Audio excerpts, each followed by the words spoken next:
Water tax collect చేయలేదన్న. మొత్తం municipality మీద ఇప్పుడు ఇది మొత్తం పడిపోయి 32 వార్డులో డమ్మీలు చేసేయడం, బెదిరించేయడం చేస్తారు. ఇప్పుడు ఎవరు దానికి బాధ్యులు? మున్సిపాలిటీ ద్వారా మీరు 10 years లో ప్రతి ఇంటికి వెళ్ళి మీరు పంపే ఉన్నాయి 200 కలెక్ట్ చేసుకోవాలి, 6750 అయితే ఆ ట్యాప్ అయితే వాళ్ళు కలెక్ట్ చేసుకోవాలి.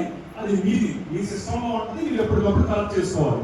ఈ సంవత్సరమే నారాయణ గారు పిలిచారు, మాకు రివ్యూ పెట్టారని చెప్పేసి ఒకేసారి మీ కామన్ పీపుల్ దగ్గరికి వెళ్ళిపోయి 1200 రూపాయల కృష్ణా వాటర్ ట్యాక్సే వాళ్ళు కట్టలేని పూర్ పీపుల్ దగ్గరికి వెళ్ళి మీరు 10 సంవత్సరాల నుంచి 10,000 మీరు కట్టలేకపోతున్నారు కాబట్టి మీరు డబ్బు వేసేస్తారంటారు. డబ్బిస్తారు. ఇది వాళ్ళకు కూడా సిద్ధికి ఇవ్వాలి కదా. 500 1000 ప్రతి నెల 2 నెలలు సంవత్సరం కట్టుకోవడానికి అవకాశం ఇవ్వాలి కదా. ఊరు అంతా గగ్గోలు పెట్టేస్తారు సార్ దీని మీద. 10 సంవత్సరాలు కలెక్షన్ చేయలేదు కమిషనర్. 10 సంవత్సరాలు 3,90,00,000 లక్షలు వచ్చిందా? అంత 3 సంవత్సరం 10 సంవత్సరం ఇట్లాగే ఉంది కదా.